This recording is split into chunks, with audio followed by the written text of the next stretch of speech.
Modern Warfare 3 Season 4 launches this week, and with it comes a handful of new weapons, aftermarket parts, and more that you should be aware of. And today, we're going to be running down everything you need to know about them, a deep dive into the new weapons of Season 4. As we go along, drop your thoughts down below on what you think of the weaponry offering this season, and make sure to drop a like if you enjoyed the video or you find it at all insightful. If you're new to the channel, do me a favor, hit that subscribe button. We'll keep it to date with all things Modern Warfare 3 Season 4, Black Ops 6 as more content becomes available, and of course, other FPS content like X-Defiant amidst its launch. I'd love to have in the community as we chase down 600,000 subscribers. Finally, my friends over at Gamer Advantage have a site-wide sale where code ESPRESSO can get you up to 30% off your entire order, one of the best deals in a while, but more on that a little later. For now, let's take a look at the new weapons of Season 4 in Modern Warfare 3. So let's talk about these launch weapons. First up, we have the Superi 46, which is an SMG coming in Battle Pass Sector 6. It's going to have 21 levels along with, as well as a Battle Pass blueprint a little later on down the line. But it's described as this pistol caliber carbine chambered in 4.6 by 30 millimeters, designed to give impressive stopping power with a skeletonized lightweight frame.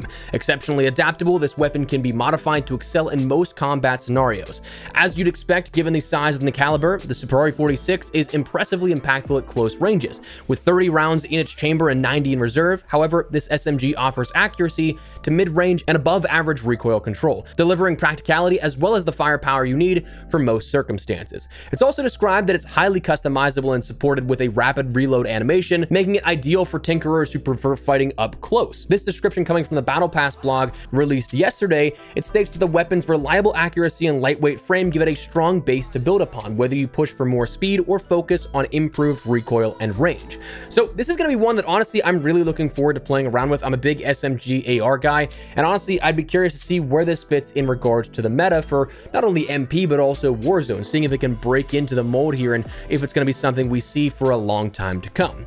Now, they did detail a little bit about that Battle Pass blueprint, where it's the Cognizant Rebel in Sector 20, and it'll have a Black Cell alternate option as well, where that variant comes with tracers and a death effect. Now, that blueprint features recoil control and a 40-round magazine to minimize your downtime, which gives us a little bit of insight into some of the magazine options we'll have for the weapon as we go along. Next, the other launch weapon is the Kar98K Marksman Rifle, this coming in Battle Pass Sector 5. 16 levels associated with it and a Battle Pass blueprint coming later on in the Battle Pass as well. This is the modernized version of the World War II bolt action, and it's powerful and accurate. Stated it has high damage output with a slow rate of fire, and it was last seen in Vanguard, but coming back in Modern Warfare 3, it only has 5 rounds before reload, 10 in reserve. But if you're familiar with the weapon, as they state, you're probably well versed in the fact that this thing is a hard-hitting, accurate long-range rifle, offering quick ADS speed and massive damage, limited flinch, small but functional iron sights, and rapid takedown potential. Now, in the Battle Pass blog, it was mentioned that it does massive damage on impact with one-shot eliminations to the chest and above, but unarmored targets in effective range. So we don't quite know if that's going to transfer to Warzone once you have full armor, if it's a headshot only. I'm really hoping, just for the culture, that it is something that we can see one-shot headshots return with the Kar98K, even if it doesn't necessarily fit that mold of like high-powered sniper rifles they've been trying to do the last couple of years here. I'm hoping we get that opportunity, but we'll see. In the Battle Pass, we do have that Chem Threat blueprint coming in Sector 15, which again has tracers and a death effect, and it favors stealthy, aggressive play with a 2.5 times optic coming default on that. Now, that's not the only weapons we'll end up seeing in season. We'll have the Reclaimer shotgun with 15 levels coming along with it, where that's described as veteran Call of Duty players may know this heavy-hitting legendary 12-gauge shotgun by another name, and at mid-season you'll be able to empower your arsenal with this classic slide action that packs a rapid and powerful punch. Last seen in Cold War, this new reimagined variant offers a base of 8 semi-automatic rounds with 16 in reserve. So that is going to be something that is interesting. The Spaz 12 making a return, and apparently based off of what we've seen from some leaked game files, it appears this is going to have a dual wield option. So that might get to be really interesting to see how that all works out. We just had the aftermarket part to make the Model 1887 as akimbo, but we apparently have one by default, it seems like, with the Spaz 12. Now, this is going to be a part of that mid-season update, and while it does not explicitly say it's a part of the redacted sector of the Battle Pass, I'd be willing to bet that's exactly how that happens. Same thing with the Sledgehammer, another weapon, a melee weapon coming at mid-season with 6 levels associated with this. It says to smack some heads with this hammer claw bar melee weapon, and this bludgeoning behemoth behemoth isn't designed for driving nails into wood. With a 20-pound head forged from carbon steel, beveled so the weapon doesn't chip when striking, this monster of a melee weapon can inflict massive blunt force damage quickly. Listen, I'm not a melee guy. I don't really care too much about this one. I'm assuming it's going to be also coming in that redacted sector of the battle pass, but the one thing that I do hope here for this is that we get some sort of blueprint, either earnable or some way in the future where it has the Sledgehammer Games logo on the side of it. It's not their current logo, but if you guys remember all the way back to like Advanced Warfare, it truly was the head of a sledgehammer that was their logo. So it'd be perfect to end up putting that new square logo on the side of that sledgehammer just to pay homage to that. I think it'd be sweet.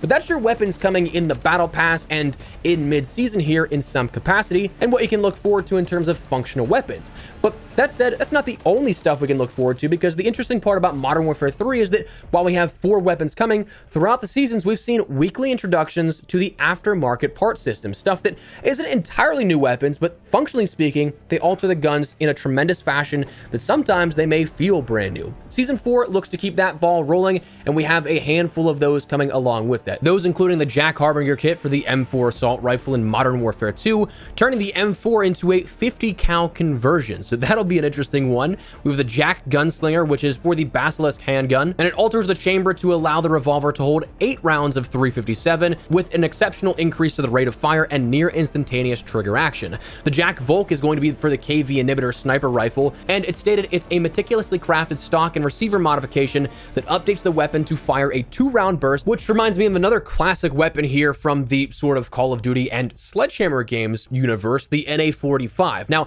the big difference obviously is it doesn't have explosive rounds as the NA-45 did, but a 2-round burst sniper rifle will be interesting to see how that plays in today's day and age. We'll have the Jack Scimitar kit, which is for the FGX Horus submachine gun, which will improve the range and recoil, and also unlocks a high-capacity drum mag for the Horus. So that'll be fun to play with probably.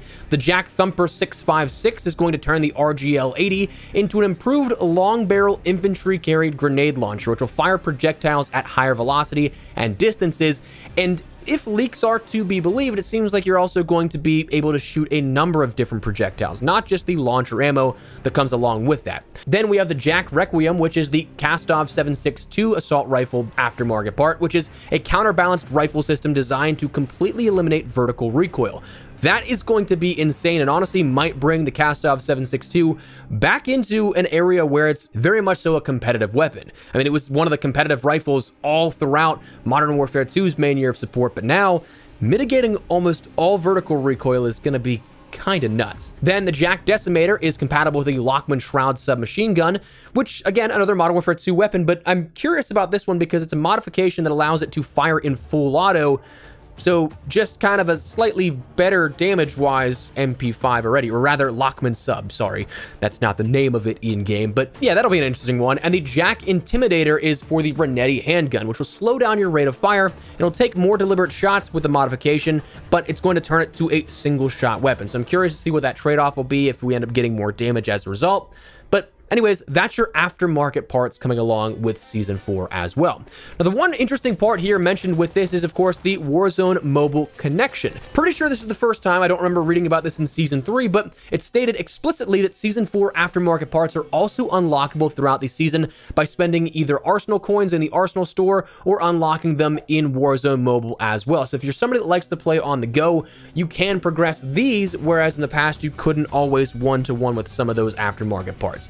So that's definitely nice to have in hand. As of yesterday's Battle Pass preview, we ended up also learning about a handful of different blueprints you can end up seeing for a number of different weapons coming throughout the Battle Pass. So if that's something that interests you, of course, you're going to have a handful of different weapons. You'll have things for the Ball 27, the MTZ 556, the FGX Horus, and others out there. But again, those will be part of the air quote weaponry, but to some smaller degree. Now, as always with our sort of weaponry video, just know that going into this, if you are still somebody that's working towards some of your mastery camos like Interstellar or Borealis, if you haven't completed a certain classification of weapons because you just don't like them, you have multiple different weapons coming throughout the season that can bolster out your other weapons, that if you complete those and you get a higher total number of weapons completed, minus the ones you don't want to do, you now have more options to do so. You now have an SMG, a marksman rifle, in season you have a shotgun and a melee weapon coming as well, that you can use those however you want, categorically speaking. And also, each primary weapon will end up bringing 4 additional camos,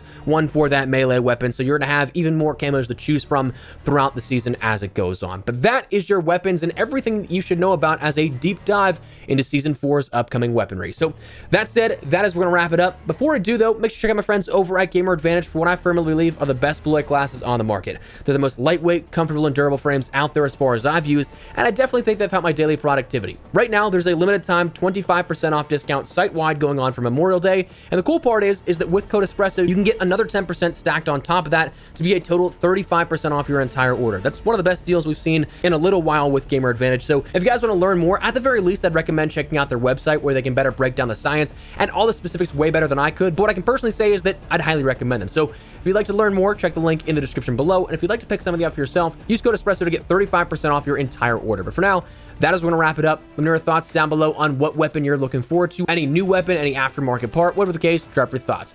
If you enjoyed the video, you found it at all insightful, do me a favor and drop a like on it. And if you're new to the channel, make sure you subscribe so you don't miss a single thing regarding all things Modern Warfare 3, X-Defiant, Black Ops 6, and other FPS coverage. I'd love to have you in the community, but for now, thanks so much for watching. My name is Espresso. I'll see you later. Take care, and peace.